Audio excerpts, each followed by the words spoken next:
নমস্কার বন্ধুরা, আপনাদের সবাইকে সীমা রান্নাঘরে স্বাগত। আজ আমি রান্না করব হাঁসের ডিমের মশলাকারি রেসিপি। তো হাঁসের ডিমের মশলাকারি রেসিপি রান্না করার জন্য আমি উনুনে একটা কড়াই বসিয়ে দিয়েছি। তো কড়াইটা গরম হয়ে গেছে, আমি এখন কড়াইতে তেল দিয়ে দিচ্ছি। ডিমগুলোকে ভেজে নেব। তো ডিমগুলোকে আমি আগের থেকে সেদ্ধ করে রেখেছি, সেদ্ধ করাটা আমি আপনাদের দেখাইনি। সরাসরি আমি যে ডিমটা ভেজে রান্না করব সেটাই আমি আপনাদের দেখাবো। তো আপনারা আমার সঙ্গে থাকুন, পুরো ভিডিওটা দেখুন, স্কিপ করে যাবেন না, তবে বুঝতে পারবেন আমি কি কি দিচ্ছি এই রেসিপিটাতে। আর খুব অল্প মশলা পাতিতেই এই রেসিপিটা রান্না হয়ে যাবে, আর এত সুন্দর টেস্টি যে একটা রেসিপি আপনারা ভাবতেই পারবেন না। এখন তেলটা কিন্তু গরম হয়ে গেছে, তো তেলের মধ্যে এখন আমি দিয়ে দেব ডিমগুলোকে। তো ডিমগুলোকে আমি আগের থেকে নুন হলুদ মাখিয়ে একটু দেখুন গায়ে এইভাবে একটু একটু করে কাট লাগিয়ে নিয়েছি। তো সেই ডিমগুলোকে এখন আমি ভেজে নিই। হাঁসের ডিম কিন্তু মুরগির ডিমের থেকে খেতে কিন্তু একটু টেস্টি অন্যরকম হয়, আর খেতে কিন্তু ভীষণই ভালো লাগে। তো দেখুন ডিমটাকে আমি সুন্দর করে উল্টে পাল্টে এরকম লাল লাল করে ভেজে নিয়েছি। এখন আমি ডিমটাকে তুলে নেব।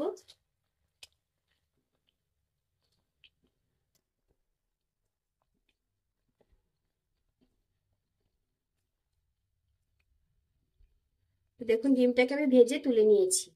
তো ডিম ভাজার তেলের মধ্যে আমি দিয়ে দেব গোটা জিরে। তো তেলের মধ্যে আমি দিয়ে দিচ্ছি গোটা জিরে, অল্প একটু দারচিনি স্টিক আর দুটো এলাচ। তো এলাচ দুটোকে আমি মুখ ফাটিয়ে নিয়েছি, তো তেলের মধ্যে আমি দিয়ে দিচ্ছি। তো মশলাটাকে একটু নেড়ে চেড়ে ভেজে নিতে হবে। আর মশলাটা যখন ভাজা হবে খুব সুন্দর একটা মিষ্টি গন্ধ ছাড়বে।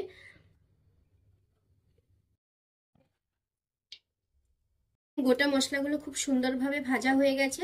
তো এখন আমি দিয়ে দিচ্ছি 2-3 কোয়া থেতো করা রসুন। রসুনটাকে একটু ভেজে নেব নেড়ে চেড়ে। তো ভাজা হয়ে গেছে, এখন আমি দিয়ে দেব কুচিয়ে রেখেছিলাম পেঁয়াজ। এখানে আমি 4-5টে পেঁয়াজকে কেটে নিয়েছি পাতলা পাতলা করে। তো যেহেতু আমি ডিমের মশলাকারি রেসিপি করব, তো তার জন্য একটু পেঁয়াজের পরিমাণটা বেশি লাগবে, সেই জন্য একটু পেঁয়াজটা বেশি নিয়েছি আমি। তো পেঁয়াজটাকে এইভাবে নেড়ে চেড়ে আমি লাল লাল করে ভেজে নেব। আর দিয়ে দেব একটা টমেটোর হাফের থেকেও কম অংশ, সেই টমেটোটাকে আমি পাতলা করে কেটে নিয়েছি 4 ফালা করে। তো পেঁয়াজটাকে আমি এইভাবে লাল লাল করে একটু ভেজে নিই। পেঁয়াজের কালারটা হালকা চেঞ্জ হয়েছে, এখন আমি দিয়ে দেব নুন। নুনটা আমি স্বাদ মতো দিয়ে দেব।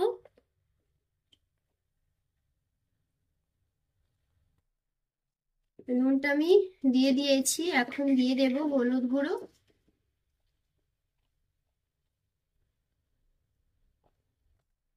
হলুদ গুঁড়ো দিয়ে নুন আর হলুদ দেওয়ার পরে পেঁয়াজটাকে আমি একটু নেড়ে চেড়ে কষিয়ে নেব। তো দেখুন নেড়ে চেড়ে আমি মিশিয়ে নিয়েছি পেঁয়াজটাকে হলুদ আর নুনের সঙ্গে। এবারে দিয়ে দেব আদা বাটা। তো এখানে আমি হাফ ইঞ্চির থেকেও একটু বেশি আদাকে শিলপাটায় বেটে নিয়েছিলাম, সেই আদা বাটা দিয়ে দিয়েছি। এখন দিয়ে দেব আমি সামান্য একটু জিরের গুঁড়ো। ছোট চামচের 1 চামচ পরিমাণ জিরের গুঁড়ো দিয়েছি। সমস্ত রকম মশলাপাতিগুলো দিয়ে আমি পেঁয়াজটাকে কষিয়ে নিয়েছি। তো এখন আমি দিয়ে দেব সামান্য একটু জল, খুব বেশি না, অল্প সামান্য একটু জল দেব। জল দিয়ে ভালো করে পেঁয়াজটাকে আমি নেড়ে চেড়ে কষিয়ে নেব। এই জল দেওয়ার পরে পরে আমি দিয়ে দেব লঙ্কার গুঁড়ো। তো এখানে আমি কালারের জন্য কাশ্মীরি লঙ্কার গুঁড়োটা ইউজ করছি। এই ডিমের মশলাকারি রেসিপিটা যত কালারফুল হয় দেখতে, মানে লাল রঙের যদি হয় দেখতে দেখতে কিন্তু খুবই সুন্দর লাগে দেখতে, আর খেতেও কিন্তু ভীষণই ভালো লাগে।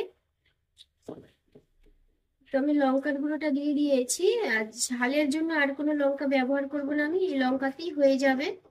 রেসিপিটা একটু হালকা মিষ্টি মিষ্টি ভাব থাকবে, খেতে কিন্তু ভীষণ টেস্টি লাগে। তো এই রেসিপিটা কিন্তু রুটি, পরোটা, ভাত, যে কোনো কিছুর সঙ্গে আপনারা খেতে পারেন, সবকিছুর সঙ্গে কিন্তু ভালো লাগবে।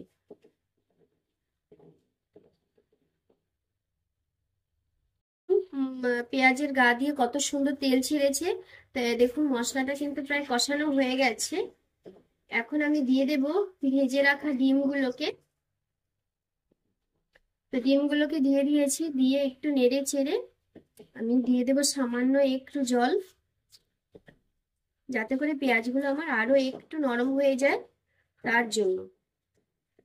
তো আমার এই রেসিপিটা আপনাদের কেমন লাগলো সেটা কমেন্ট করে জানাবেন। যদি ভালো লাগে তাহলে একটা লাইক করবেন, শেয়ার করবেন। যারা আমার চ্যানেলটা নতুন দেখছেন তারা অবশ্যই একটা সাবস্ক্রাইব করবেন, পাশে বেল আইকনটি ক্লিক করবেন, যাতে করে প্রতিদিন যে আমি এত সুন্দর সুন্দর ভিডিও ছাড়ছি সেই ভিডিওগুলো সবার প্রথমে আপনাদের কাছে পৌঁছে যায়। যারা ফেসবুক পেজ থেকে দেখছেন আমার ভিডিওটা, তারা ফেসবুক পেজটি ফলো করে যাবেন। এটা দিয়ে আমি পেঁয়াজটার সঙ্গে ভালো করে কষিয়ে নিয়েছি। বলেছিলাম একটু সামান্য জল দেব পেঁয়াজটা আর একটু রান্না হওয়ার জন্য, তো আমি দিয়েছি খুব সামান্য একটু জল, খুব বেশি জল নয়। এই জলটুকু দিয়ে আমি গ্যাসের ফ্লেমটা মিডিয়ামে করে আমি আরো 3-4 মিনিট রান্না করব এই রেসিপিটাকে। দেখুন ডিমের মশলা কারি রেসিপিটা কিন্তু আমার হয়ে গেছে। এখন এটাকে আমি নামিয়ে দেব। নামিয়ে দেওয়ার আগে আমি দিয়ে দেব সামান্য একটু গরম মশলার গুঁড়ো। গরম মশলার গুঁড়ো দিয়ে একটু নেড়ে চেড়ে দিয়ে দেব একটু ধনেপাতা কুচি।